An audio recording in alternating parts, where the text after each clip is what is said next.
Welcome to the 30-Minute Hour. It's the personal development podcast for entrepreneurs and executive leaders who are looking to level up and become unstoppable. I'm your host, Eric Twiggs, your procrastination prevention partner. Joining me as always, you know him as the super CEO, the business strategist extraordinaire, and all around good guy, Ted Fells. Happy Monday, happy holidays, happy, I guess, a couple days before New Year's Eve. We're almost at 2026, man. That's amazing. It's Where's all the amazing. time going? And I tell you, hopefully everybody had a happy holiday and got to enjoy the time with their loved ones, um, and can really get ready for 2026 to be the best year they ever had. But we're going to help you with that. We're going to help you to leverage AI. You've probably heard of AI by now. Uh, it's take it over the world. We're going to talk about how to use AI to achieve your vision. So we're not talking Allen Iverson. No, no, Ted, That's not what we're talking. not that AI. But I'm glad you brought it up because I'm sure somebody else that's Somebody watching out or there is listening. saying, yeah, the answer, man. Allen Iverson. Like, man, I thought he was retired. That's that's another conversation. That's another show for another day. Hmm. Today we're But going I to talk like about. that. I like that because you know AI was the answer and really changed the NBA. I think in Look at many ways, and I think AI in business will change things in many ways for a look lot at of this. people. So I Look think at that. that's a Look at that's a that. good See, I transition. like I'm what you trying to did. fit in. I'm trying I to like fit what you did in. there, John. I like what you did. All right, well, yeah, let's go ahead and introduce him. Let's get this party started. He is the CEO of Wolfram Blockchain Labs, where he develops products in emerging technology sectors.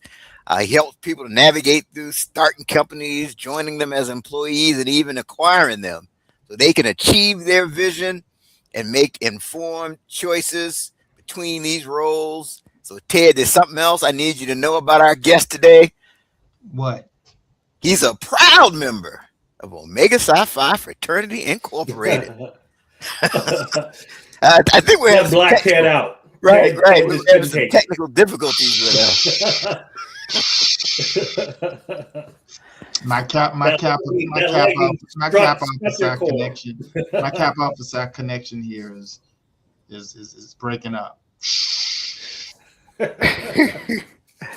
Please No, join that's me in great. welcoming to the show, Jon Woodard. Welcome, John. Thank you both. Thank you both. I It's a appreciate pleasure it. to have you on. So I'm curious. We were talking backstage about Yale University, your undergraduate alma mater. What was your vision for your career when you were an undergrad at Yale? So the interesting thing about starting with that question is I can't say that I really knew at all, like going into Yale. Like I think a lot of people when they're headed to their college or university experience have some overall clear, crisp goal of like either vocationally or um, some degree that they want to pursue. Um, for me, I really can't say that I had like some really firm idea. Um, Ironically, when I was much younger, going from I think it was preschool to kindergarten, I was transfixed by robots and really was just immersed in engineering. And that became an issue when I graduated because I had what I thought was somebody who must have been ancient at the time. Now I realize the person really was not that old, but had um, been a teacher of mine in preschool and talked about, that was all I talked about in preschool was robotics. And she reminded me of that when I was graduating high school. but it really didn't stick. So in um, undergraduate, I really went towards economics, and I thought like getting a PhD would in economics was where I was going to go toward. But I kind of became a little bit disillusioned with economics because it seemed like much more about theory and less about kind of the empirical things that you see on like a day-to-day basis. And because I never really discovered behavioral economics and kind of other branches that go more towards the way people actually behave, I kind of like wasn't really as interested. I did get my degree in economics. Then I actually turned around and started a company, which was right at the time where things were heavily in kind of the dot-com era of internet oriented kind of startups, and I kind of caught that bug. It was not at all successful. Looking back on that, I could have increased my odds a lot. But what I did do is kind of fall into domain names, and then find that to be really successful, and work for a startup company in domain names that was really successful in terms of how they went forward. And then I fell back into engineering, and that kind of allowed me to go forth in there and like more of the So understanding of things let's go like back a little bit. So you mentioned you that. had the company that wasn't successful. Mhm. What did you learn from that you think has helping you even now? So the biggest thing that I can say there is like, one, when you start something, realize the amount of work that's going to go into it. That it's not something that like will be you should prepare for it to not be immediately successful at all. Prepare for like years, rather than think that you're going to start something and it's going to catch fire and you are going to receive the immediate kind of accolades of your family and friends and community. Start and put your effort into it, and just get ready for just this long, even push, that it's both a marathon and at times that you need to sprint.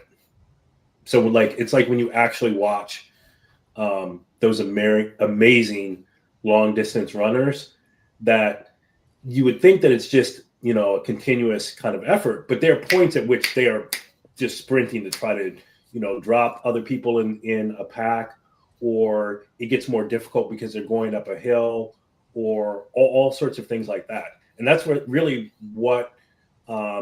any startup is, either like a startup where you're starting kind of from scratch, or you're kind of doing another route that's very popular, entrepreneurship through acquisition, or ETA, where you're actually buying a company. And that gets into a little bit of the backstage talk that we had about Carter G. Woodson, and how he, 100 some years ago, was really pushing this for African Americans in particular. So I think that's kind of the number one thing, is that it's going to be a marathon, and you have to, just like people practice for running a marathon, and you would no one would ever, or very few people can ever, just say, oh, there's a marathon tomorrow, I'm just going to sign up, and I'm just going to, like, nobody, you wouldn't allow anyone to do that. Most people have the good sense not to think that they could do something like that. But Right. often with startups, I think, in maybe the first startup that a lot of people try to do, or when they see something on television, or they're interacting in some way, they kind of approach it with that kind of shock. Oh, well, we'll just make it happen. That Um, yeah. so That's a that's what I great would way. say. That's a great way to describe it. I always say you need aggressive patience, right? Like you need to Yes, recognize that it's going to take a while, but at the same time, you need to be moving. Like if you go yes, back to the marathon metaphor, right? The people that win the marathon, Look at their times. I mean, they are sprinting like the whole time. Yeah, everybody says, "Oh, yeah, it's a marathon." I'm sorry. No, they ran like the guy that won the Marine Corps marathon. His full time was better than my half marathon time. So this he was just sprinting Yeah. the whole way. Hey, their mile times are better than any mile that like mile in the marathon. Their Yeah, average mile time, probably every single mile yeah, time, is better than any mile that I could run ever in yeah. my life. But I think but the whole point is you gotta hustle. Yeah, you can't just sit back and assume that it's going to take time. Yeah, it is going to take time, but you got to have that aggressive patience. I think we've already helped somebody already Right. with that. I also thinking each situation is different. Also, right? Like you'll see some companies, and you just see this happen, right? And then other companies you might see this, you know.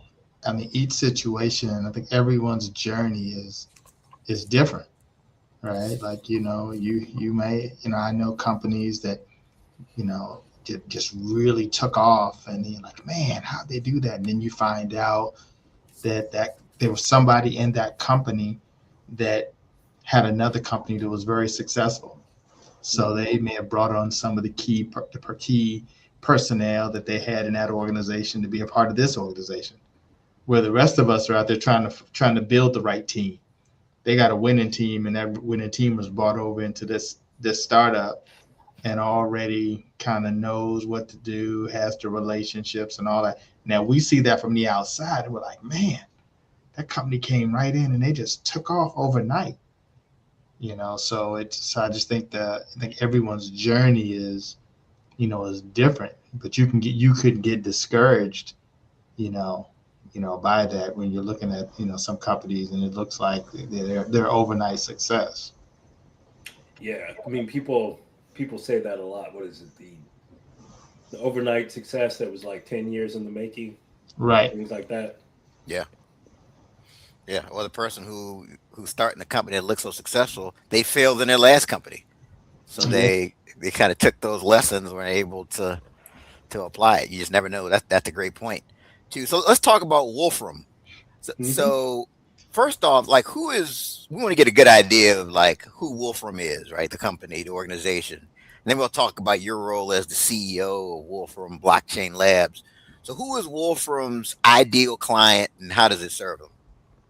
Yeah. So if we're looking at Wolfram Research, which is the parent company, probably the ideal user is someone in a um, probably a quantitative field and is going to use um, Wolfram language to build research oriented applications.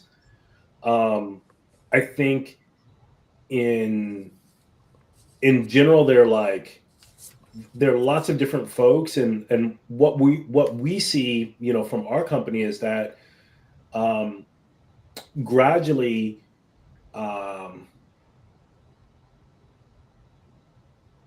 a majority of the fields that are out there are going to become computational in nature. And kind of what I mean by that is you're going to use all sorts of techniques to do research. It's like um, how people how people might think about STEM fields now, and um, doing work and doing simulations and building applications. As we get more and more used to just computers, and in fact it's like we carry around computers all the time, so much of what we do is going to be kind of computational in nature.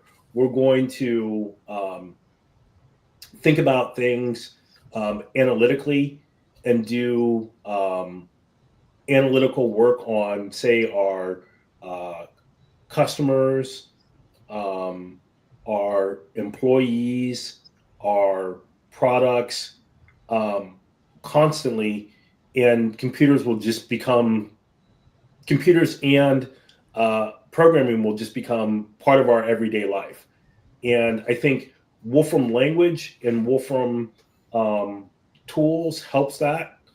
And I think in general, going back to like a lot of artificial intelligence and natural language is also like pushing us toward that direction even faster. So if you would have asked me that question in maybe October of 2022, before ChatGPT came out in December and had really like blown things forward, I would have said, "Oh, it might be another 10 years before." But it's almost already here, where people are.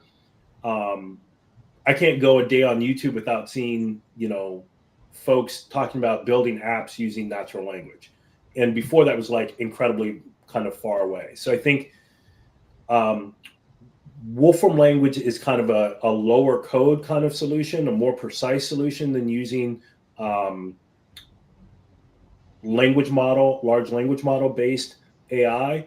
But it's something where people use it across the board in kind of these quantitative fields. And what we're seeing is as um, computation becomes important across a large number of domain areas, more and more of those people using Wolfram language there as well. So that's kind of the ideal customer, kind of the folks that we see use it. Um, as an example, to be even more specific, when it comes to most of the college and universities across the world, that they have site licenses to Wolfram language and Wolfram tools.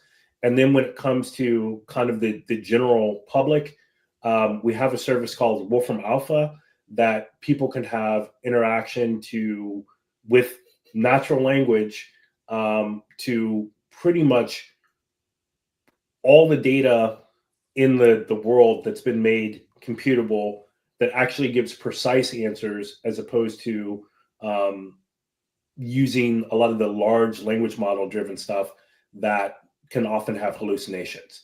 And with Wolfram Alpha, the amazing thing, and this is something that I've worked on during the course of my career, it's been out for about 15 years. So it's something where we've kind of observed this whole usage of AI related tools and just seeing this kind of incredible spike, not only in like the everyday usage from people, but then seeing like how things are going to grow, let's say in the next 2, 3, 4, 5 years, to be used kind of all over the place. So it's been pretty exciting. Sorry to kind of go off track a little bit there, but that's like one, the types of people who use it, the type of products that we have as well. And a little bit of my experience. When I first started, I was helping to sell and work on products for Wolfram Alpha. Okay. And so talk to us about your role as CEO of the Blockchain Labs. Yeah, so this was something we started in around 2016. We started working on blockchain related software. And at the time, it was not only emerging and exciting, it certainly still is emerging and exciting now. But one of the first, I guess the first thing that people point to now, blockchain wise, is Bitcoin, and which came out in, I want to say it was launched in 2009. Satoshi Nakamoto, which is the anonymous founder or pseudo-anonymous founder, who people still don't know who that person is, which is kind of crazy. In fact, they've got a wallet full of what is now worth billions in Bitcoin, to show you how well they've either been able to keep it secret or are just off doing something else. Who knows? So we kind of watched that for a while. And one of the things about being in technology and kind of being in emerging technology, that's my other role as this executive director of emerging technology at Wolfram Research, is that you see whenever there are new areas of technology, there are going to be lots of potential applications that may come out. And it's a lot of times hard to see because initially what people think will be a primary use, it will turn out that it's not, the technology itself cannot quite be used in that way. So that's definitely true for Bitcoin. Bitcoin initially was to be digital money. The blockchain kind of structure of things was to prevent what's called a double spend problem. And the interesting thing is it kind of didn't turn out to be all that useful as digital money because for the most part, it's highly volatile, which is not one of those things that you want in money. You don't want to pay somebody like a Bitcoin now and then have it turn around and be a 10% change in value the next day. I think one Bitcoin now is like worth almost 90,000 US. It'd be interesting to see what it was in 2016 when we started, probably around like maybe 4,000 or 5,000 or something like that. So it's also gone just shoom like this. And again, like at the time, with crypto assets, there was an awful lot of regulatory uncertainty. We weren't quite sure what to do. So we kind of said, hey, we're going to build some stuff and kind of see what happens. And so we gradually have built more and more things where we've created an interface from our tools to those different blockchains, so you can do transactions on those blockchains through Wolfram language tools. And that's, for the most part, what we've done. We've also done some statistical work. And then because Wolfram Alpha has, as I've said previously, all this knowledge about the world, we also provide a lot of knowledge about the world back to blockchains. So those are kind of the projects that we've worked on. And what I did primarily was start from, here's kind of an idea, to here's what we're going to do as a separate company kind of within the Wolfram umbrella, and here's how we're going to build that up. And so that's something that I was able to do within kind of that emerging space and figure out how to create different products that would be useful for our community and for the blockchain communities that are out there. And I've kind of connect that back to kind of this earlier career and kind of what people might want to do startup wise. Is what I found really important and helpful is finding like trends. And when you see trends, kind of mark them down, follow like from their emergence to you to like the companies that you see that are able to take advantage of those trends and what they've been able to do, and then kind of store that in your memory. Because it's kind of like, one of my favorite books is The Invisible Man by Ralph Ellison, and he talks about history being a boomerang. It's kind of like that, right? That like, people often say like history doesn't repeat, but it rhymes. Like it's totally like that in technology. Like you see an emerging area, and the question becomes, how do you apply that emerging technology to different domain areas that are out there? Whether it's blockchain or whether it's AI or whether it's smartphones, some new area of technology is going to affect all of these different domains. And the question for everyone really is like, how's it going to affect me? How's it going to affect other people? And then potentially, are there ways that I can take advantage of that? And so I think that's the critical thing.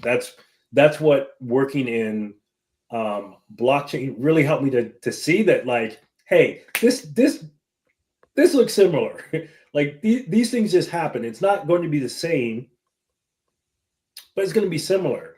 And if you can kind of think about and do those kind of thought experiments, it puts you in a much better position than people who are just being somewhat passive regardless of their position, whether they're thinking about starting a company or you're an executive, you're a student, you're entry level, whatever. Like, it's being an active kind of consumer of the information that's out there and thinking from a thought experiment perspective, how are these things going to affect my domain area, my position, etc. So just for the person that's watching us now, that's starting to, what's an example of a trend that they could be looking at that could help them for the future?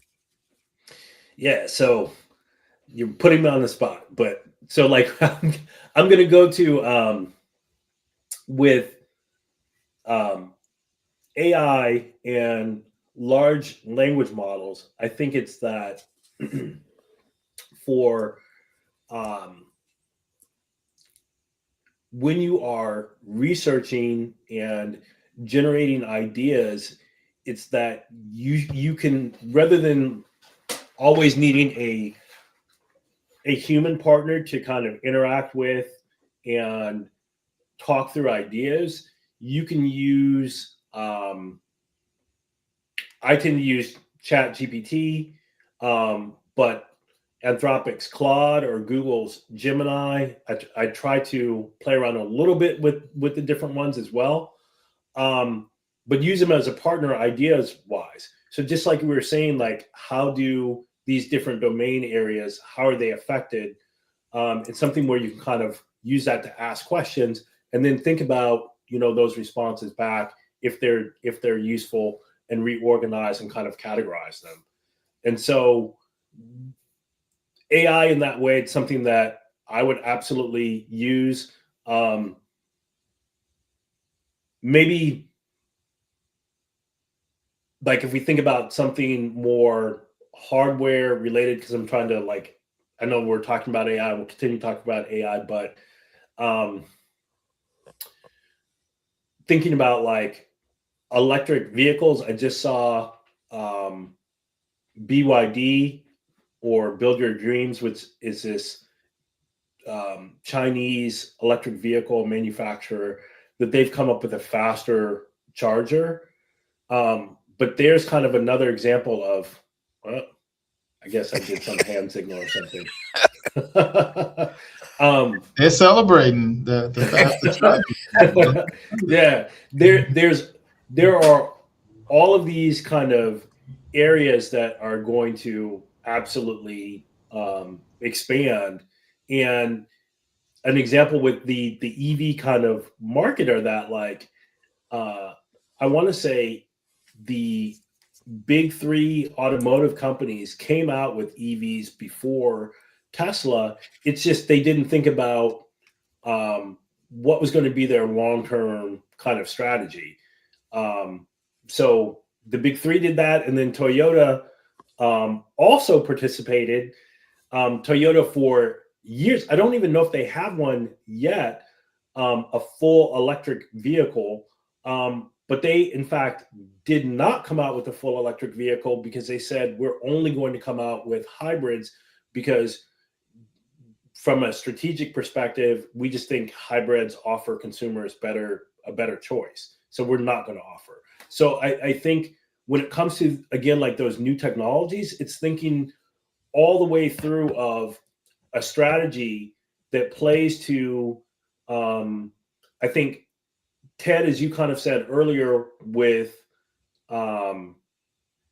what founders kind of, or executives already know, what experiences they already have, and that, like, those experiences are different than others.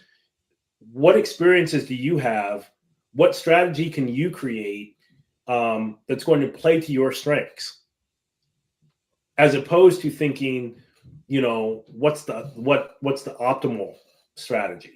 Well, there may be no optimal strategy. And furthermore, you may not be in a position where you can actually execute that optimal strategy. So it's much more about, like, what are taking inventory of your real strengths, your weaknesses. I know people don't like to say that, but I think it's fine to say that. And the reason why is, like, you can't do everything all the time. Even if you are amazing at everything, there are going to be areas where your teammates may do better job than you, or that may be the way you can best take advantage of their strengths. So inventorying that and then using that to kind of develop an overall strategy that puts you in a position in the marketplace where when you compare yourself to competitors, you're able to differentiate yourself from those competitors with your strategy. And I really feel like big on that. Again, like when you look at these kind of emerging areas, because all of those things, you put them together and you can put yourself in a position where you can kind of maximize your chances for success. Things I've learned now versus like first, where you're like, oh, I want to do this, when it may not be the best thing for me. It may not take advantage of my skills, my team skills in kind of the best way. So broadly, that's how I try to look at it. Like those examples of looking at AI and how I personally use it, and then looking at EV, where you can compare like what kind of the big three kind of did in experimenting, the US big three versus like Toyota, where Toyota said, hey, we're just not going to follow what everyone else is trying to do. We're going to go our own way. And that was pretty successful for them. So I think that's kind of how I would look at that. Okay. Because we're in that time of year where people are just starting to think more about the vision for their organization going into 2026. And what are some ways, just based off of all your experiences with AI, that business leaders can leverage that to help with their kind of vision for their organization? Yeah. So I think in particular, it's taking inventory, just to reach back to another thing that I was kind of saying and extend on that. Mhm. It's really taking inventory of the strengths and potential areas of improvement in your organization, and where you want to put your resources toward. Because when you look at those strengths that you have, and you look at what you can potentially do, part of what I feel like is useful vision wise is saying, are the strengths that I've characterized going to actually help in this direction that I want to go? Because you may need to adjust those things. And a particular strategy book that I really like, I'm looking around to see if I have it here. But it's Good Strategy, Bad Strategy by Richard Romelt. Hmm. And I think the reason why I really like that book is he really emphasizes, taking this inventory of the strengths that you have as an organization, and using emerging kind of things, like whether it's technology or other sorts of events, to change that kind of dynamic. And he's a good example of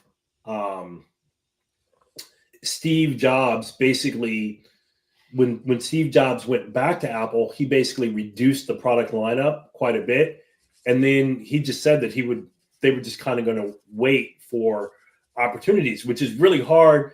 Something, Eric, that you said as Bart, I think you said aggressive patience. Mhm. Right.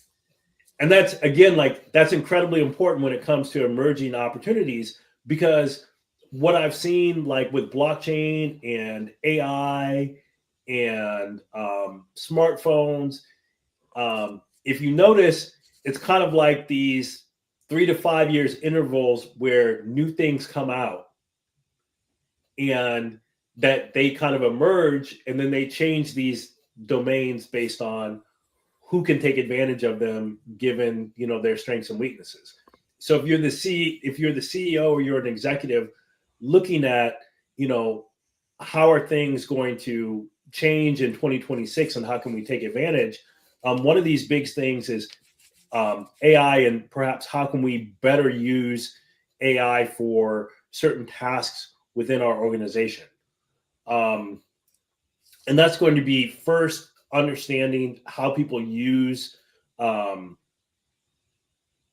computational tools right now? Like, do you have an organization where everyone is where they're using computers and they're at a computer, or not? Because that's going to change like how you look at those things. Are people, when people use computing resources, how are they using those? All those things. So it's kind of taking that inventory and then seeing, how you can then use those tools best for your organization. But it shouldn't be something where you take a tool or you take something new and try to shoehorn it in just for the sake that everyone else is doing that. That's something, Ted, I think that you also kind of alluded to in a way that you can often look at other people or other organizations and say they're doing this thing, we should do it too, as opposed to saying, okay, well, what are our strengths and what are our weaknesses? What ecosystem are we in?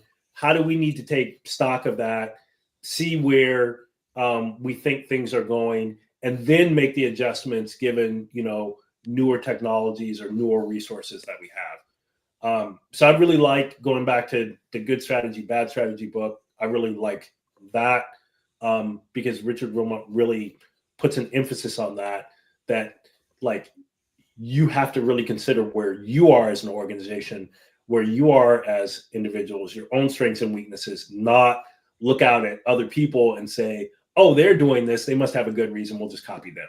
Like, no. Yeah, I really like the way you said that about shoehorning it into your organization. And like I said, every strategy is not the best strategy for you, based on your team and experiences and resources and all of that. So you got to find, what's that best fit for you. So, great points. Yeah, absolutely. And it's when you see emerging things come, like people waste a lot of time, a lot of energy, a lot of money trying to follow other people. That's one of my like experiences when I look at things. And what you kind of need to do is take inventory, look at the ecosystem that you exist in, and then try to sit back and make decisions based on what's going to be most helpful for your organization and following the strategies and vision that you see. And it shouldn't be that, like our goal is to use more AI. Why? Like, your goal Because should Ted's be company's using AI. I should be using AI. right. And then here's the thing: people may think that companies using AI. I could just be saying it, right? Because I just think it's a lot of people. I mean, that's everybody's saying AI, right? So that doesn't necessarily mean that they're using it or even understand it. Exactly. So I think it's much more about what you do as a company, the different processes that you use, and walking through those, and then seeing are some of these emerging technology areas going to help make us more successful in what we do, but not like trying to take something and put it in and bring it in, because it may not increase it. It may actually make people more frustrated, or just waste money and not be as helpful. I'm gonna tell you, I think that's great advice. I mean, I wrote that down. The Good Strategy, Bad Strategy. Yeah. Definitely, that's a book I'm gonna add to my list. Thank you for bringing that up. I think you helped our following a great deal. Hopefully, they took note of that. So you've got a course and you've got a podcast that's coming out soon. Want to tell us about that? Yeah, so not as soon as I would like it to, because I'm working on. So we're actually working on a new AI edtech product that we've been working on for quite some time. So we're trying to get that out to market. So that's both incredibly exciting and occupying like a lot of that time. And so for both the course and / podcast stuff, it's going to be, I think, more of when I try to help mentor and help other people. I'm just going to record those things and then put them into an archive and try to edit that so that it can be something that is useful for other people. What I did over the last, let's say, 18 months, I started to get really heavily into entrepreneurship through acquisition, or ETA. And that's one of the things that we were talking about backstage a little bit with Carter G. Woodson, his book, Miseducation of the Negro, because he really emphasized the idea of taking education at a higher ed level, at a post-secondary level, and then using that with different businesses within the Black community, but it's pretty much for any community. It's the same way. And ETA, or entrepreneurship through acquisition, actually pushes that quite highly. It's one of those things that's really interesting. We all think about how do we go out and build lasting assets that have lasting cash flows, maybe be beyond our lives, but they could help take care of our loved ones. Really, I'm trying to avoid the term generational wealth, but that perks a lot of people's ears up in some ways. But I don't like using that term. I think it's more about creating these enduring assets, both for you, for employees, for community in general. And entrepreneurship through acquisition, I think, offers a lot of people that opportunity, because one of the things I didn't realize, for a long time, is that there are a lot of businesses out there where the next generation of people within a family don't want to operate the business. So they want to sell the business. And there are lots of different domain areas, particularly like service domain areas, that make really good targets for ETA. There's a lot of big communities that have been built up around this idea that you can buy a business rather than starting from scratch. And for a lot of people, it's a great opportunity, because a lot of people who think about starting up a company, it's not really the idea of starting a company. It's more the idea that they want to have this enduring asset that generates cash that they can then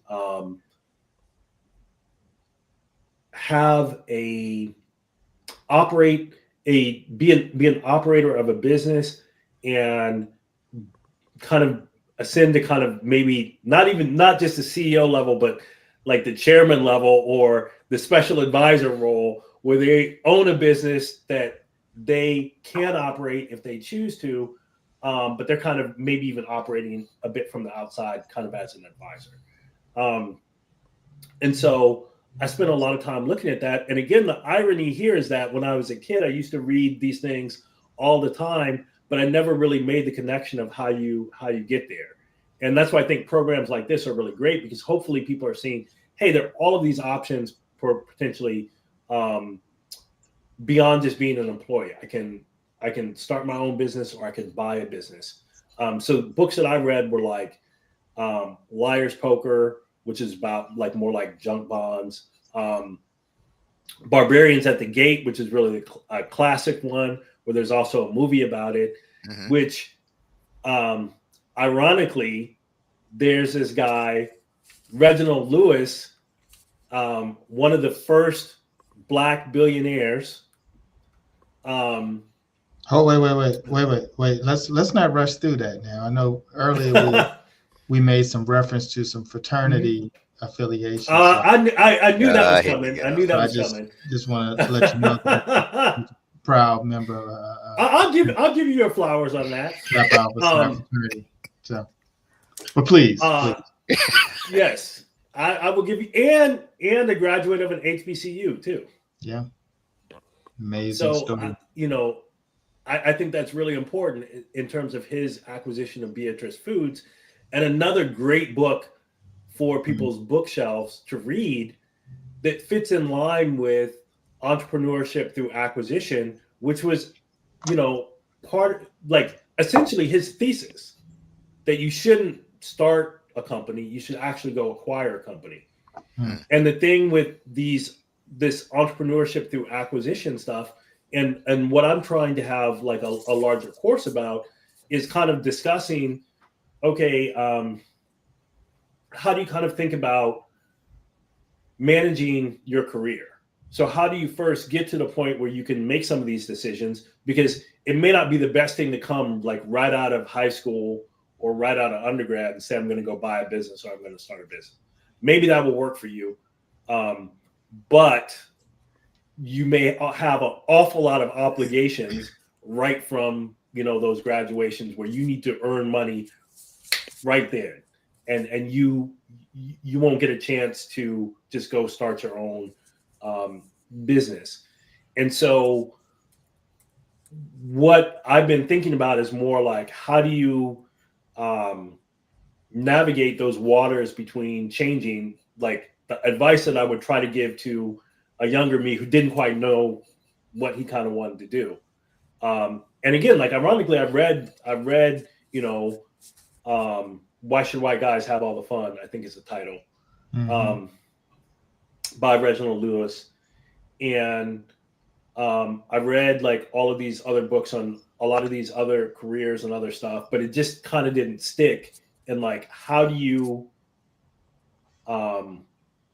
put those steps together to actually go out and execute those things? Because it's one thing to read it, even like reading his book where he talked about the McCall's Pattern Company that he bought first with his partner, that I think was around a $50 million transaction. And then they got the Beatrice opportunity, which was, $1 billion plus transaction. So it's kind of like, how do you think about those skills, developing those skills to get to those.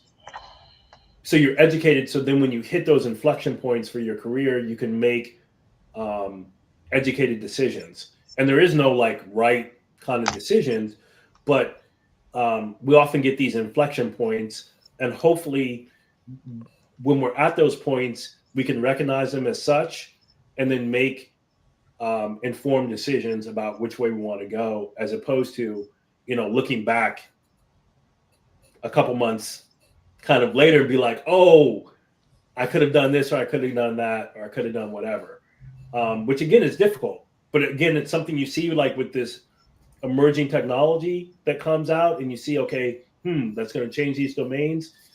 In your own career, it's kind of the same thing where you may be recruited for something, like from an external source. Some internal source may recruit you and say, hey, here's this new thing that you might do. You may have friends, who say, we're going to try to do this thing over here. Do you want to be a part? All of those types of things. And it's, I think a lot of it is being kind of, or as best you can, one, being ready to recognize those opportunities, and then two, figuring out how you're going to evaluate those opportunities. So that's kind of overall what I see the course and the podcast about. I've written out a lot of it, but I just don't have time to kind of record it in the way that I would like to. But those are the subjects, and I think that it's really exciting to look at, and that's what I would encourage like lots of people to do. In particular, is if you're thinking about a startup, or you're thinking about your path as an executive, that ETA, entrepreneurship through acquisition, is also this other thing that's out there, and there are tons of resources that are toward that. I in fact went through a free program from New Majority Capital that was I think it was 8 to 12 weeks. I can't remember quite the length, but it is sponsored from people like the Gates Foundation, Balmer Group, and others like that. It's targeted for folks that don't have as historically have not had as much opportunity in those kind of areas of learning about ETA and being able to evaluate acquiring a company and learning all the resources. Because one of the other things, and then I'll stop because it's just like one of these things where I evangelize to everybody about it and talk about it because it's such a great opportunity.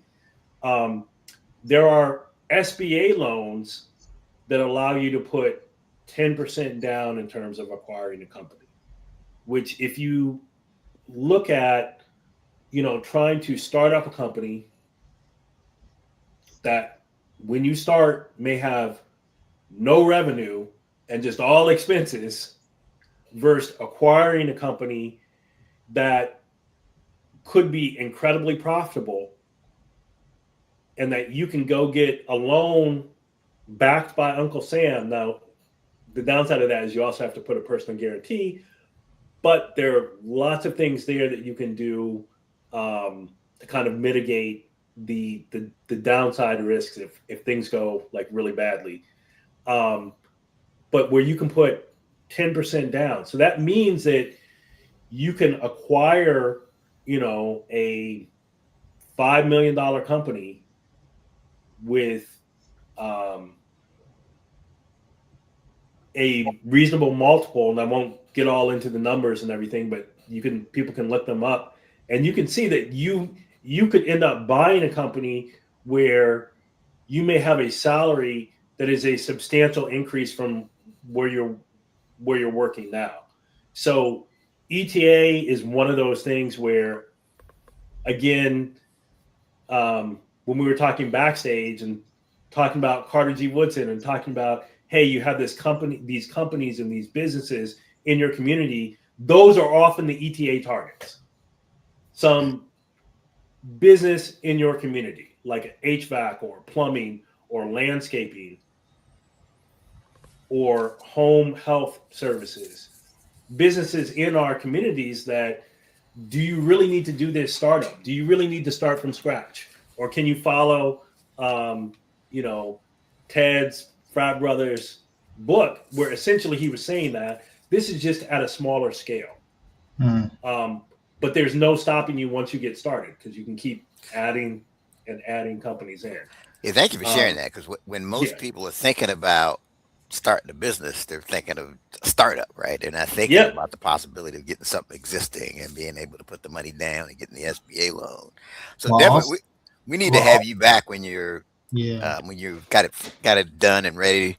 Because I think that'll be helpful. Ted, what are you about to say? Yeah, I mean, because also, when you were talking about acquisition, and I'm sure most people when they hear acquisition think you got to have some money to do some acquisition, right? So you're thinking about buying a company, a person's thinking that's not going to be cheap, right? But again, the way from what you're sharing is that there's different types of companies and different ways to get funding and all that to be able to do that, and and you and maybe you'll be in a situation that if you identify a company where the owner is wanting to kind of wind down, they may even be willing to work with you for some transitional phase so that you can have that knowledge of the business and that that comfort factor that person has established with customers. That's actually the ideal, where you are acquiring a business where the owner is now, getting ready to retire. One, it kind of gives you insight into why they're making the sale. Hopefully there's no issues or anything else. It's just they had their run. And that's the thing, going back to Carter G. Woodson and Carter G. Woodson, who is founder of Black History Week, and our fraternity actually helped create, Black History Month. Throw that in there. Who came out with that book? That's the Omega's Ted, in case you were wondering. Miseducation of the Negro, where he puts a lot of work into defining that opportunity. And now it's like, even though they've made, a few changes to the SBA loans, it is just a huge part of the fabric of the transition of small business. But it's something where I think not all communities know about those resources, and then can approach that from the standpoint of building a business or owning a business or pushing out into that kind of opportunity. And there are lots of great resources around it. And again, it's really phenomenal. And it's so good as an opportunity. When I tried to explain to people what I was researching and doing, it's good when people try to tell you no. That doesn't exist. That's a sign, that's how right? good it is when you look through it. There are, lots of people again who they are not going to pass their business down to the next generation within their family, so they are looking to sell. And Ted, as you say, like, there are people who have spent a significant part of their life building a business, and now they're ready to retire, and they are not turning around and giving it to someone within their family, so they need to sell. And that's a lot of it. And it's a big part of why a lot of these programs exist within SBA. And yeah, I mean, there are lots of amazing stories because it's just it's a whole other thing. I could talk about it because I went through this program and looked at all this stuff. So I definitely evangelize. And anyone who's looking at, hey, do I create a startup? They also need to look at going back to the vision, going back to the same as like using technology in something. It's like drilling deep into why do you want to do something? Because a lot of times there are multiple ways to get to where you're talking about going. And don't just do something because you've seen other people do it. Yeah, You know what I mean? Like, it's what we've been very talking basic, about. but people Yeah. need to. Yeah, that kind of just brings it full circle as far as what we're talking about. And good strategy, bad strategy, taking inventory of your strengths, especially if you're going to start a startup. Right. That'd be an Right. ideal time to look at that. I did, before we wrap up, I did want to shout out. We've got my Seba Daniel, who is watching us from Kenya. Thank you. Shout out to you. Thank you for commenting in the comment section. So, Jon, thank you for sharing all the things that you shared with us. What's the best method for people to connect with you? They want to get more information. Yeah. So LinkedIn is probably the best and easiest way. And then from there, I can give you, my email or WhatsApp or Telegram or whatever. But usually LinkedIn, because I log into LinkedIn a couple times at least during the day. Great. Okay. Jon, what if somebody just wants to come over your house? I mean, do you give me your address as well? So right now there's a bunch of snow, so I don't know if they would. All right. I don't know if they would make it. You're forgetting I'm in Iowa, so That might make it a little challenging. Yes. All right. Well, again, Jon, thank you for sharing everything that you shared, and we want to have you back on once you get the podcast and the course up. Yeah, absolutely. You got me with that. You got me with that question. I was like, huh? Okay, yeah. I do have that on my website. But yeah, so I love, like, as you can see, I love to talk, love to just give advice based on issues that I've encountered. Yeah. And I've thought about, and usually if I don't have an opinion on it, I won't make something up. But yeah, so if anyone has any questions, anything else, shoot me something on LinkedIn, and I'm free to give you. I will be generous with the advice that I give you from my own life and my interactions with stuff. Good stuff. Look him up. Jon Woodard, JonWoodard. Go to LinkedIn. Look him up there. We were talking about sharing earlier. For those of you watching and listening, don't forget to share the show. Share the show. Share the show. That's right. Don't keep great information to yourself. So that's our time for this week. And don't forget, you can also go to Apple Podcasts, Spotify, all of those podcasting platforms, and you can follow us. You can subscribe to the show. That way you never miss a future episode. That's our time for this week. And as you're thinking about using AI to achieve your vision, please remember this. Don't allow perfect to become the enemy of progress. Thank you and have a great one. Happy New Year, everyone.